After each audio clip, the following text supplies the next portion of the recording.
अस्सलामुअलैकुम, मैं हूँ ईशा गुल और आप देख रहे हैं सिंगापुर स्टिचिंग सेंटर। आज के वीडियो में हम कमीज़ कटिंग करने वाले हैं और कमीज़ कटिंग करते हुए जो प्रॉब्लम्स का हमें सामना रहता है या फिटिंग के निशान लगाते हुए जो मसले मसाइल हमें समझ में नहीं आते, आज हम तमाम मसाइल का हल निकालेंगे।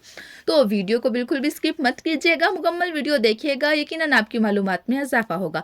ये मेरे पास प्लेन कपड़ा है, ये सिर्फ शर्ट और बाजू का ही कपड़ा, इसमें एक्स्ट्रा कपड़ा नहीं है। सबसे पहले तो हम तह लगाएंगे, इसे पंजाबी में बोलते हैं बन ठप के कमीज़ बनाना, यानी कि डबल करके अगर आपकी कमीज़ बनती है तो ऐसे बहुत ज़्यादा बचत हो जाती है और कपड़ा भी एक्स्ट्रा बच जाता है।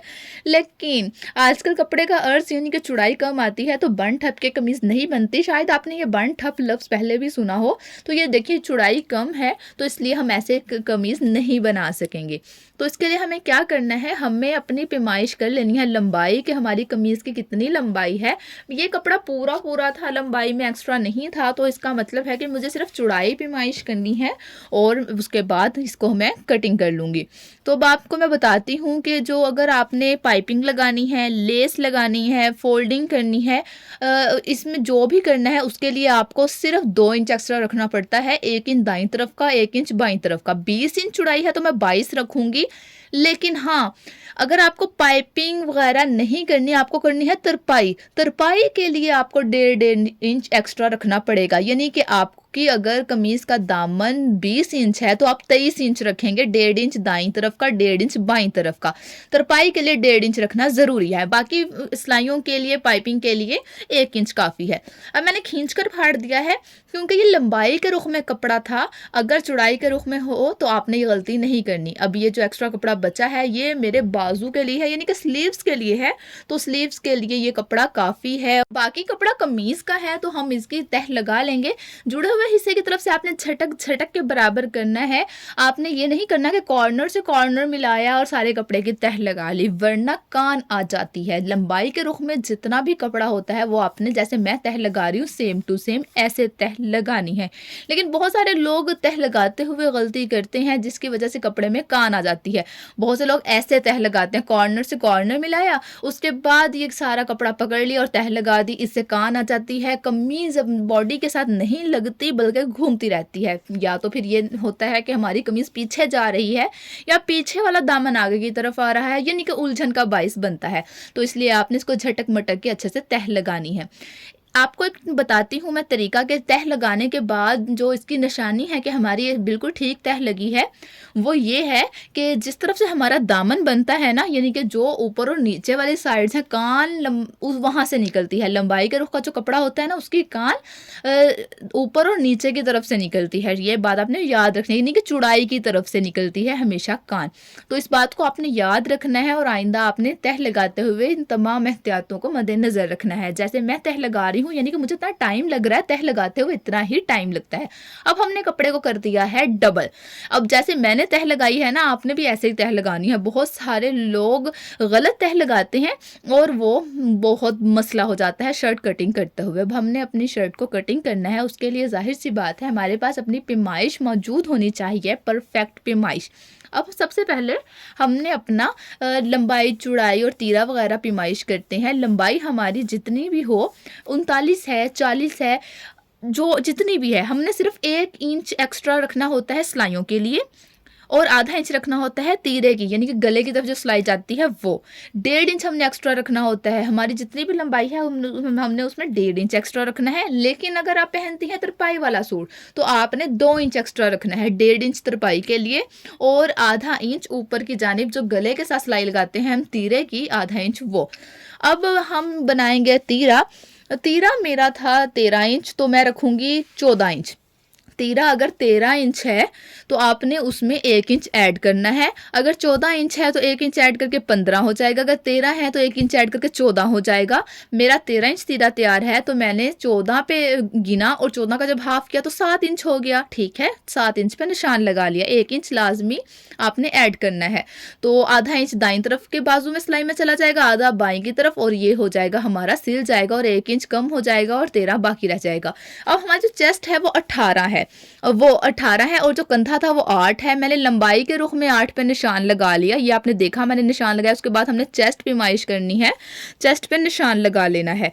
यहाँ पे मैं आपको बताती हूँ कि अगर आपकी चेस्ट 17 से ज़्यादा है, 18 है, 19 है, जितनी भी है, तो आपने क्या करना है, आपने अपने कंधे की लंबाई को थोड़ा कम कर देना है। मेरे कंधे की लंबाई है 8 इंच, ये देखिए 8 इंच है, और चेस्ट है 18 इंच, यानी कि 17 इंच से ज़्यादा हो गई ना। तो 17 इंच से जैसे जैसे ज़्यादा होती जाएगी चेस्ट, आपने कंधे की लंबाई को कम करते जाना है। मैं हाफ इंच का डालूंगी फ़र्क, क्योंकि मेरी चेस्ट सिर्फ 1 इंच ज़्यादा है 17 से, तो इसलिए मैं हाफ इंच का डालूंगी। आपकी अगर चेस्ट 22 है, 20 है, 23 है, आपने 1-1.5 इंच का फ़र्क डालना है लंबाई में, कंधे की लंबाई में। ये देखिए मैं आधा इंच का फ़र्क डाल रही हूँ, आपने ये फ़र्क लाजमी डालना है, वरना कंधा बड़ा हो जाता है।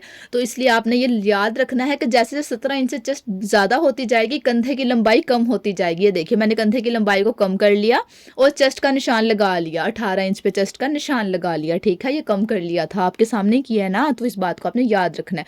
अब बहुत सारे लोग कंधा बनाते हुए बहुत ज़्यादा गहरी गुलाई कर देते हैं, और ये बहुत बड़ी गलती है, इससे कंधा बड़ा हो जाता है। 8 इंच कंधा है तो 9 पे पहुंच जाएगा, तो ये वाली गलती नहीं करनी, इतनी गुलाई नहीं देनी। बहुत सारे लोग कॉर्नर से सिर्फ गुलाई कर देते हैं, इतना गोल हो जाता है।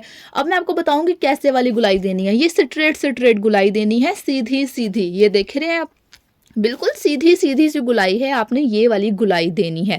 इससे आपका कंधा बिल्कुल परफेक्ट बनता है, बिल्कुल परफेक्ट शेप आती है। उसके बाद हमने अगली कटिंग बनानी है।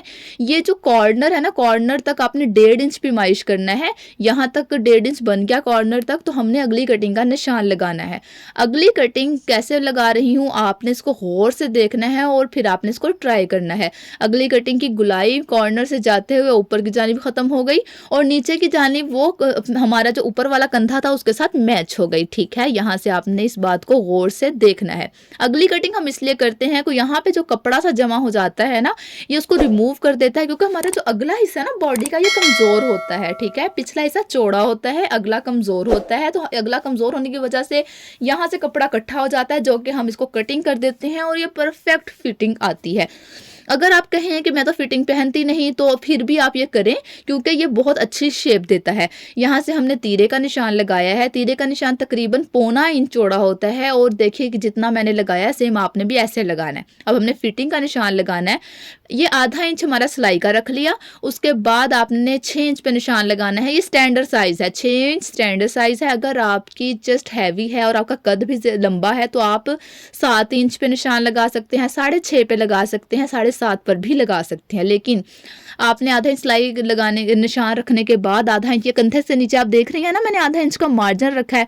उसके बाद मैंने 6 इंच निशान लगाया है। मुझे 6 इंच काफ़ी है, क्योंकि मैं काफ़ी स्मार्ट हूँ। तो उसके बाद ये कमर तक जो हमने खम देना होता है, ये 6 इंच रखा है, स्टैंडर्ड साइज़ है। आपको फिर रिपीट कर देती हूँ, अगर आपकी चेस्ट हैवी है और कद भी लंबा है, तो आप 6 इंच की बजाय 6.5 या 7 भी रख सकते हैं।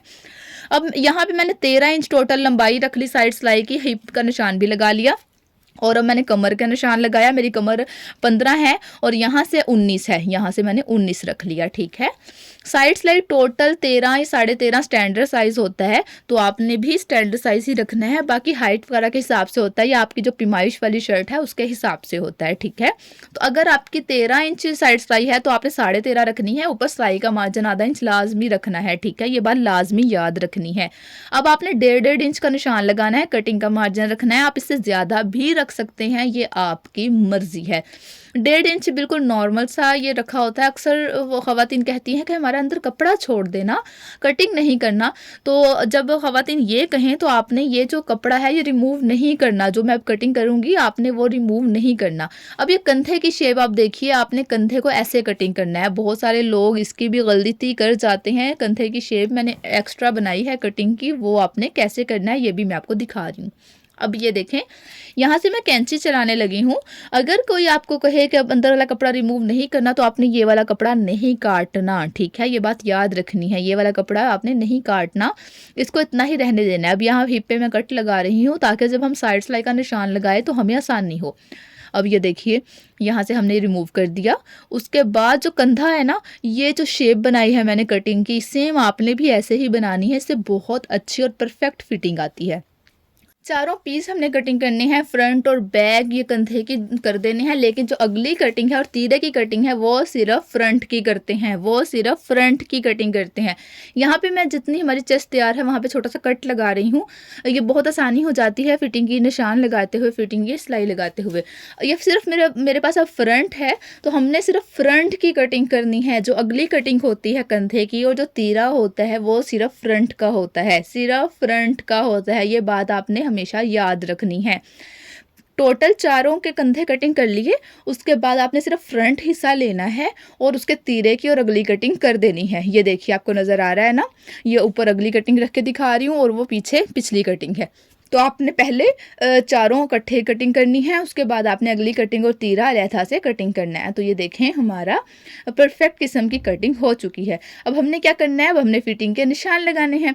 फिटिंग के निशान लगाने के लिए आपको मैं टिप्स और ट्रिक्स दूंगी, आपने उनको लाजमी याद रखना है। सबसे पहले तो आपने कच्ची पेंसिल का इस्तेमाल करना है। लाइट कलर का कपड़ा है तो हमेशा चौक या कच्ची पेंसिल का इस्तेमाल करें, ताकि जब धुले तो कपड़ा ज़ाया नहीं हो आपका, उसमें रंग नहीं फैले, वरना बॉल पेन और मार्कर के इतने ज़्यादा पक्के निशान होते हैं, उतरते नहीं हैं। अब ये जो मैंने पकड़ा है ना हिस्सा, ये मेरे दाएं जानिब है, ये दायां हाथ है जहाँ पे मैं टच कर रही हूँ। तो यहाँ पे हमने यहाँ पे फिटिंग का निशान लगाना है अपना, ये बात याद रखनी है। मेरे दाईं तरफ है ये शोल्डर जो मैंने कटिंग किया हुआ है, मैं दाईं तरफ ये निशान लगा रही हूँ। ये बहुत बड़ी टिप है, आपको कोई नहीं बताएगा, आपको बहुत आसानी होगी अगर आप ऐसे इसे फॉलो करते हुए निशान लगाए। ये देखिए मैंने यहाँ पे लगाया फिटिंग का निशान, यानी कि अपनी चेस्ट का निशान। उसके बाद मैं कमर का निशान लगा रही हूँ। कमर का निशान मैंने आपको पहले भी बताया है कि स्टैंडर्ड साइज होता है 6, तो हम 6.5 रखेंगे, यानी कि हिप का वो सिलाई का भी। उसके बाद जो लंबाई है हमारी साइड सिलाई की वो 13 है, तो हम 13.5 रखेंगे, आधा इंच सिलाई का। तो इस बात का आपने खास ख्याल रखना है। 13 और 13.5 स्टैंडर्ड साइज होता है, और चेस्ट से लेकर कमर तक जो हमने खम की लाइन लगानी होती है वो 6 इंच स्टैंडर्ड साइज होता है, 6 से 6.5 इंच। ठीक है, जब आपका जितना भी है आपने आधा इंच लाजमी सिलाई का ऐड करना है, क्योंकि जब हमने बाजू लगाने हैं तो आधा इंच उसमें सिलाई में चला जाएगा, इसलिए आपने आधा इंच लाजमी ऐड करना है। तो ये देखिए हमारा लग चुका है निशान।